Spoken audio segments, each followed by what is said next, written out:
Cervecinéfilos del mundo conocido, bienvenidos a mi canal y en el Cineclub de esta semana la película La Estrada de Federico Fellini.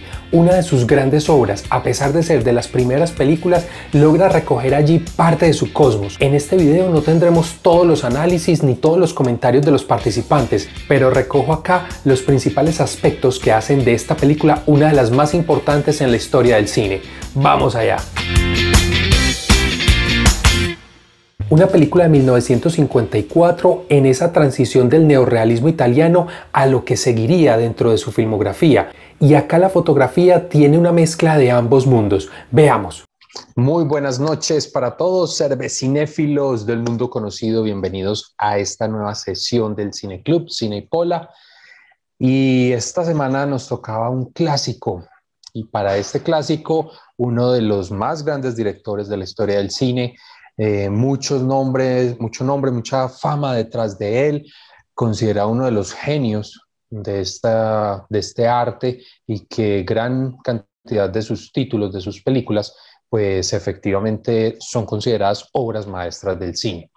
Y esta, La Estrada, de 1954, es su quinta película, es decir, apenas estaba arrancando su carrera como director.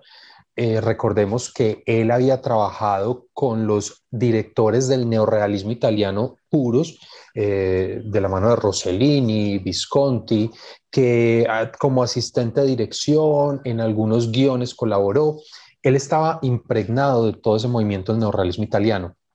Y aquí, en su quinta película, entonces Fellini hace, por un lado, esa transición. Hay unos dejos muy fuertes todavía de esa crudeza del drama del neorrealismo italiano, pero también asienta, crea las bases de lo que va a ser su narrativa muy personal y que después explotaría en títulos posteriores. Aquí estaba como en esa etapa embrionaria, y porque esta película pues tuvo muchos problemas desde la parte de producción, de financiación. Casi que él comienza a rodar la película y no estaba claro todo el presupuesto.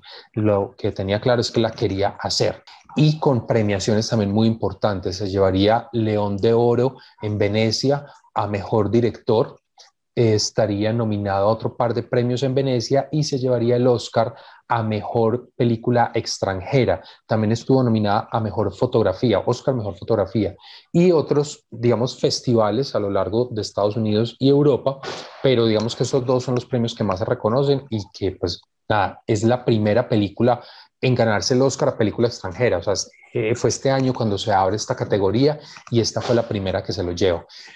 Tenemos esa delgada línea que empieza a trazar entre lo fantástico, lo onírico y sus personajes, y ese tipo de personajes con sueños, con frustraciones fuertes, con unos dramas muy interesantes, muy profundos, que se contrastan precisamente con esa realidad y con ese mundo de la ensoñación, a veces sueño, a veces fantasía y realidad. Y eso va a ser una delgada línea muy interesante en su carrera. Aquí quizás no está del todo muy potenciado, pero ya se veían esos visos desarrollar o venir. En palabras del director, en alguna entrevista, él decía que los personajes de la película los asociaba con los elementos. Entonces, Zampano representaba la tierra, Gelsomina representaba el agua y el loco representaba el aire. Era su manera como simbólica de la construcción de estos personajes. Y lo que sí se hace evidente es que, y eso también pues él lo mencionaba, es esa narración de la bella y la bestia, y le añade ese componente del loco. Entonces también hace un juego a partir de esas figuras desde la literatura para construir esta historia. El productor quien se arriesga a patrocinar es Dino Laurentiis.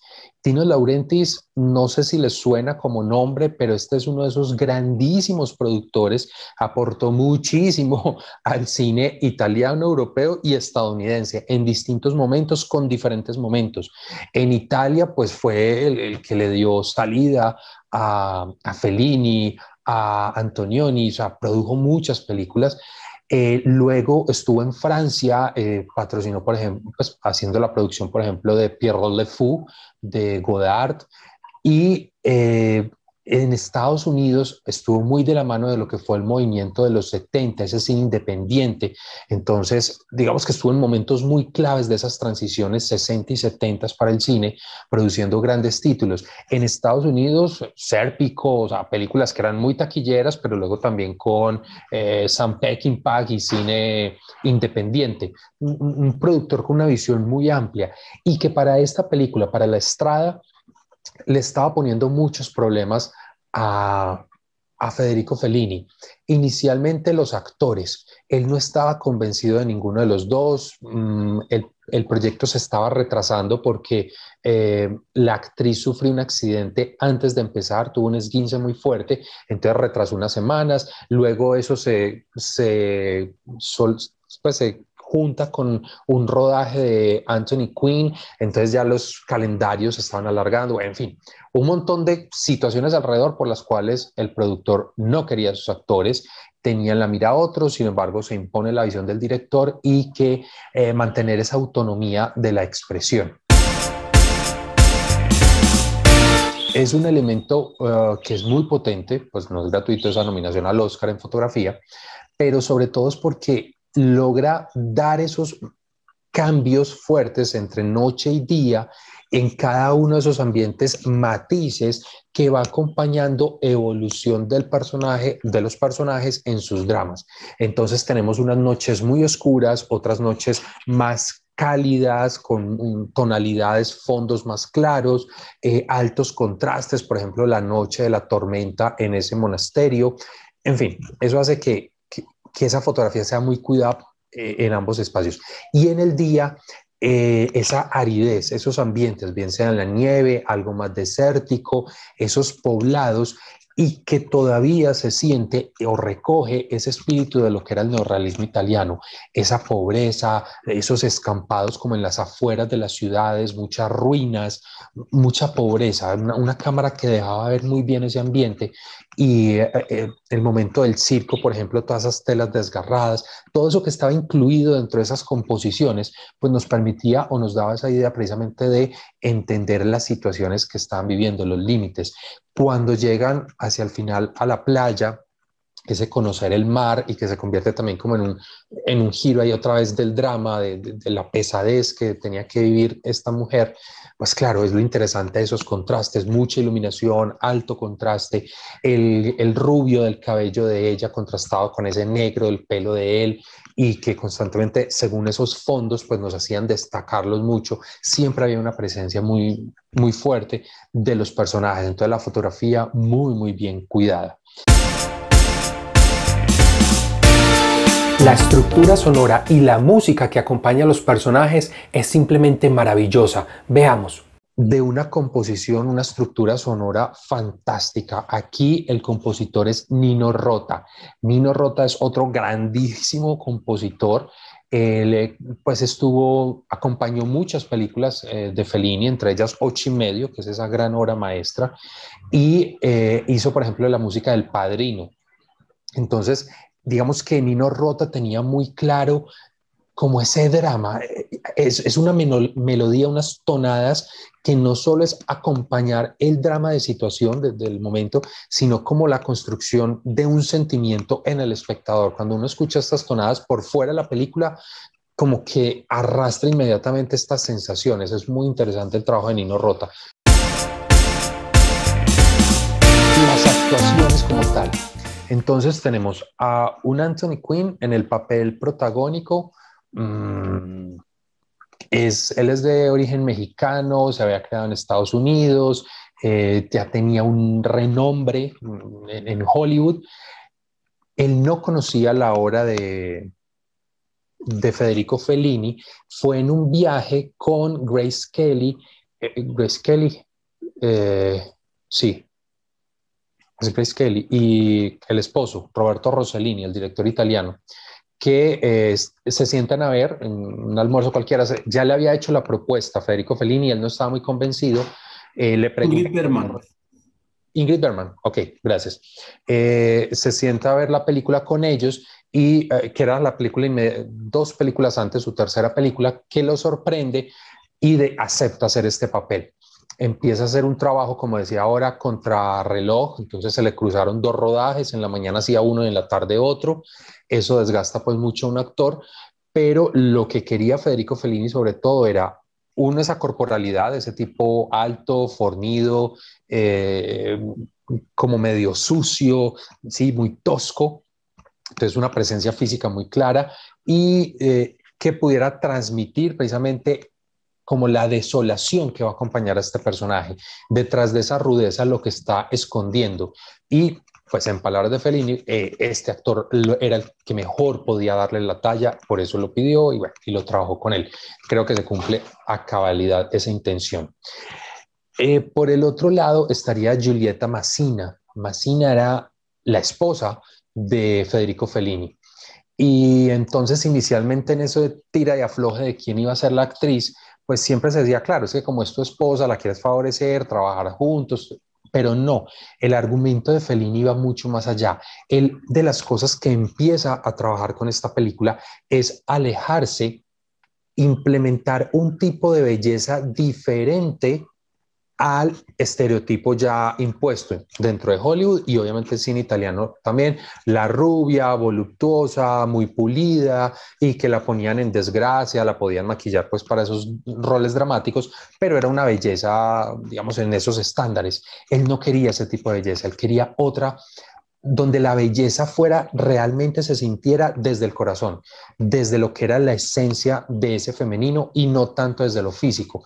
Y hoy, y pues obviamente Massina era la musa para él, entonces era quien mejor cumplía eso.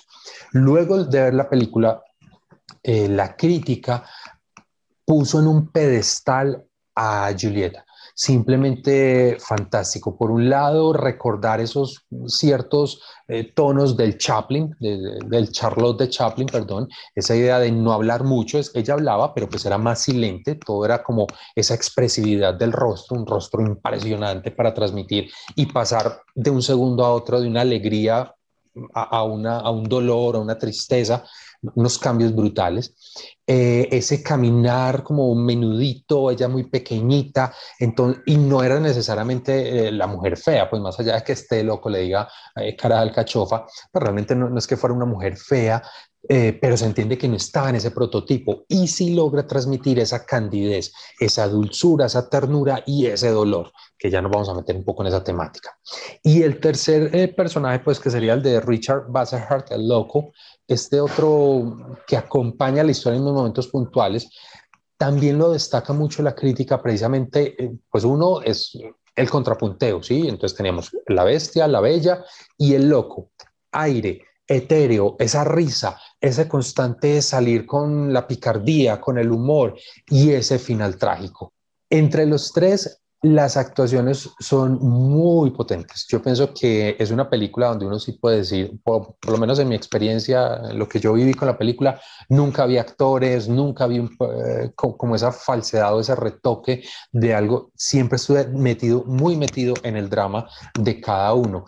Y a pesar de, como decía, esa delgada línea con lo fantástico, con esa parte de la ensoñación o tener un personaje tan naif, tan incauto, tan inocente como el de Massina, uno terminaba creyendo, ese es su espíritu, es su esencia, esa nobleza, ese no ponerle misterio y que así es, y termina en esa convicción, termina ese propósito de vida que encuentra a partir de la conversación con el lobo.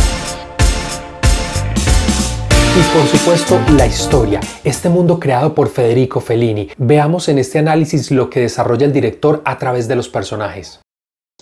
Es una película que va rompiendo moldes. Aquí ya estamos más cerca de lo que podríamos decir una película arte y ensayo, es una película muy de autor, muchos elementos personales puestos ahí y donde no tenemos esa estructura de un personaje. Si bien es un road movie, es un road movie para dos, tres personajes. El loco ahí quizás no lo profundizamos tanto, pero no hay decisiones, están muy dentro de lo que sucede en el contexto, no es una acción-reacción, no es que estén avanzando por un objetivo, es simplemente vivir, supervivencia, cómo trabajar, el siguiente pueblo, con quién interactúo, no funcionó lo del circo, me voy solo, llego donde las hermanas, sigo al siguiente pueblo. ¿Sí me entienden? Es un navegar dentro de ese contexto propuesto. Esa es una estructura mucho más arte y ensayo. Entonces tenemos dos personajes, dos hilos muy, muy potentes, él y ella. Eh, para él tenemos entonces una, una historia que no conocemos, no sabemos mucho su pasado, simplemente que es el tipo rudo que trabaja el circo, que trabaja aprovechándose, es un poco ese trabajador de calle de las situaciones, maltratador, ¿sí? Un hombre que se impone a partir de la violencia y que inicialmente no le interesa la compañía. A él compra a esta chica porque le es útil en su quehacer, en su trabajo del día a día. Pero a medida que se desarrolla la historia, sí se genera una dependencia, sí se genera un afecto, perdón, un afecto, no voy a decir un amor, pero sí, obviamente cuando lo confronta, ella no sabe qué responder y se ve esa actuación, se siente esa falencia de afecto y que sí la está buscando a la final.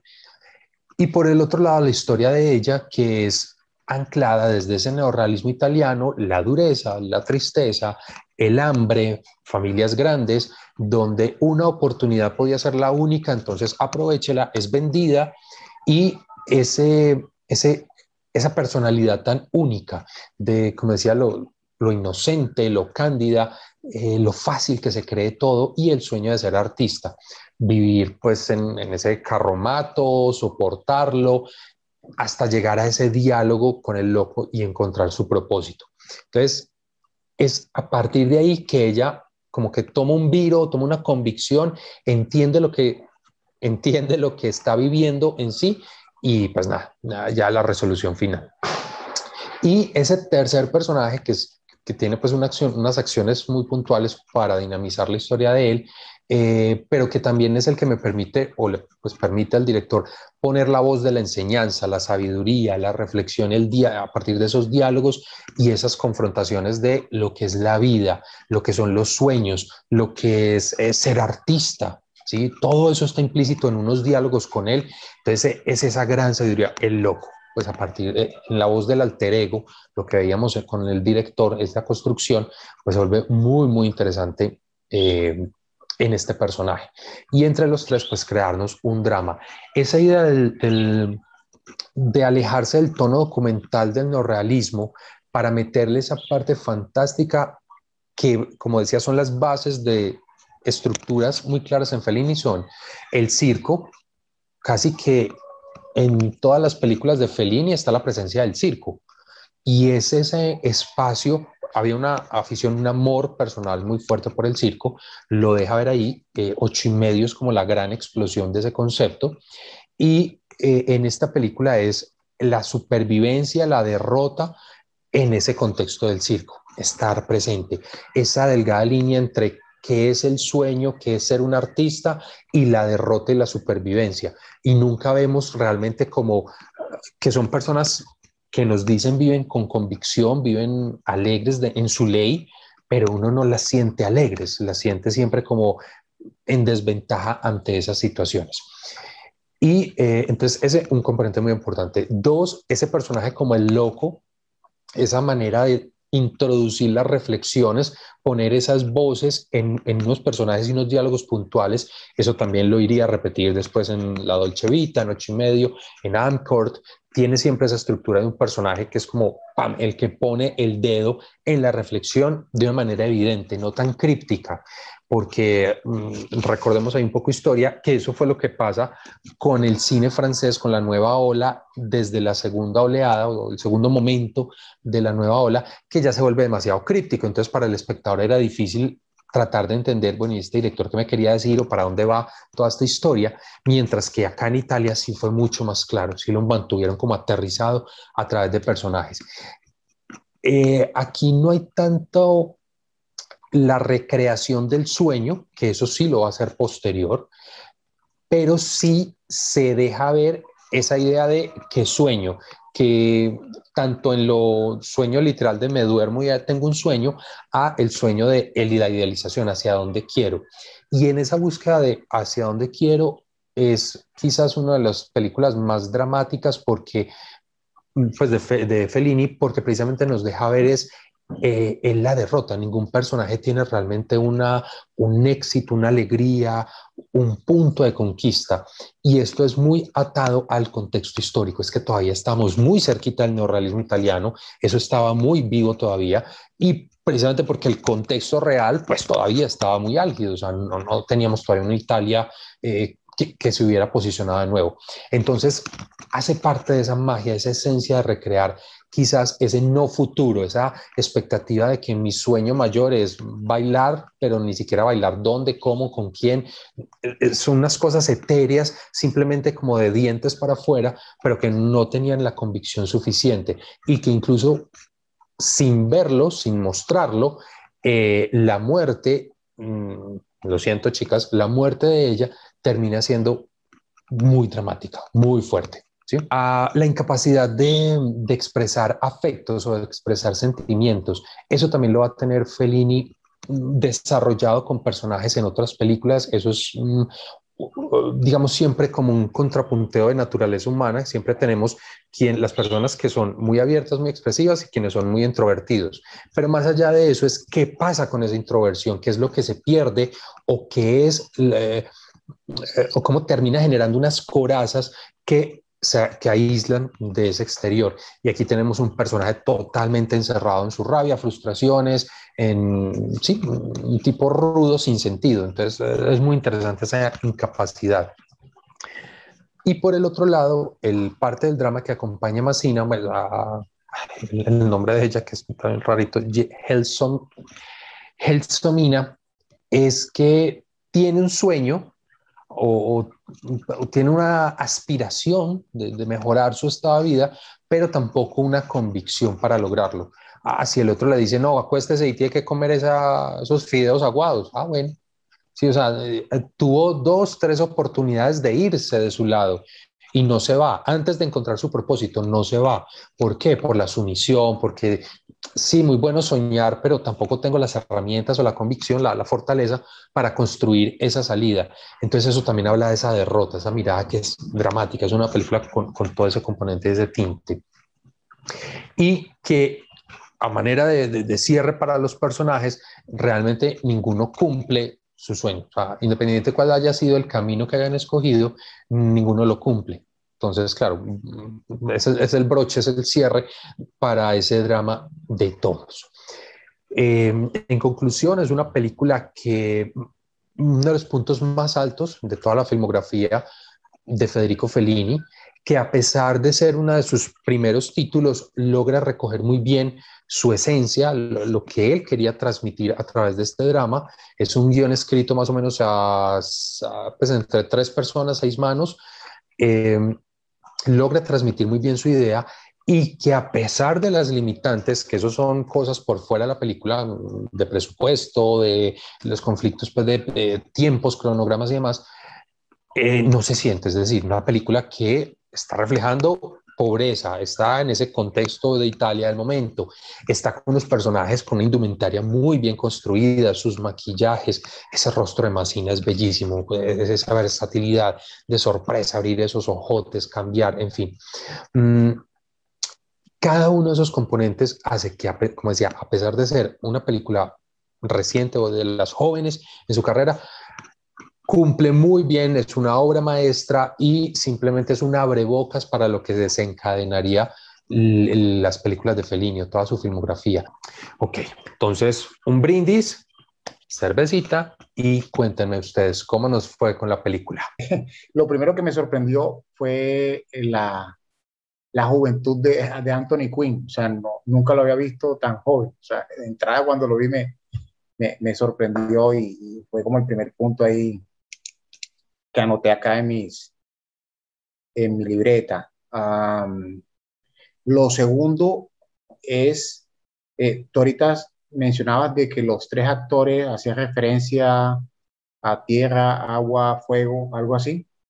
Y, y yo lo que encontré, Aire, fuego no, aire. El loco es aire, aire. ok, Champán es aire. tierra y Gelsomina es agua. Digamos que cuando cuando Gensomina empieza a sembrar tomates, que este loco se empieza a burlar de ella, ¿vas a esperar a que salgan los tomates o qué? Empecé a asociarla con temas de origen vegetal. Y después le dicen cara de alcachofa. Y hay como 4 referencias que me hicieron anotar que el director la tenía ella como un tema vegetal. Y eso me llevó a pensar que Zampano era de origen animal. De hecho, en algún momento hacen relación como si él fuera un perro y la forma de actuar de él, pues, digamos, era como actuar sin pensar y para adelante, ¿no? Entonces hice como esa referencia vegetal-animal. No sé si me fui muy delgado. Y pues es imposible no sensibilizarse y no lamentar esa tragedia que ella vive, porque es una tragedia que vive. Y es imposible, en mi caso, no conectarse entonces con ella, que me parece que logra como actriz proyectar supremamente bien ese personaje. Me parece que lo hace en excelencia, al punto que de verdad uno se llega a preguntar, ¿de verdad ella es normal o si tiene un problema mental, cierto? Porque hay momentos que uno lo piensa. Aparte de la fotografía y aparte de, de los actores, qué impresión, también qué locura el guión. El guión a veces es medio aburridongo, cuando ya estaba aburridongo, ¡pum!, el momento dramático. Entonces me pareció muy interesante. Muy interesante el momento dramático cuando más lo necesitaba. Cuando nos estaba contando al principio, es que ella tiene varias oportunidades. Quédate en el convento, quédate en el circo. Y no, una mujer que está metida en el círculo de la violencia no sale porque el otro le diga que es de aquí, que aquí la vamos a cuidar. O sea, ella estaba tan metida de verdad en esa relación tan tóxica, tan violenta. De verdad su vida era tan llena de desesperanza que es de verdad que una mujer metida en una situación de esas dice, bueno, ¿y si me voy qué? ¿Qué es de mi vida? Ahí sí entiendo lo que usted dice, claro, pues tengo unos sueños y tengo unas ilusiones, pero ¿qué pasa con ellas si este tipo es el proveedor? Y eso le pasa a las mujeres que hoy siguen metidas en círculos de violencia y es que no encuentran la manera de salir, aunque tengan las oportunidades, aunque se las presenten, aunque su círculo cercano haga todo lo posible porque ella salga de ahí. Su mundo está tan cerrado que solamente ve como una posibilidad de seguir viviendo con la persona que le está violentando y eso pasaba con ella también. O sea, tuvo varias oportunidades de salir de ahí y era incapaz. O sea, ese confundir el amor con pues, no sé, como con esa dependencia que se genera en esas relaciones violentas. Solo es despedir esto. Muchísimas gracias a todos. Una feliz semana. La próxima semana estaremos con cine latinoamericano. Síganse cuidando. Muchas gracias. Hasta luego. No olvides suscribirte y ya sabes, si quieres participar en el Cine Club, déjalo en los comentarios. Hasta pronto.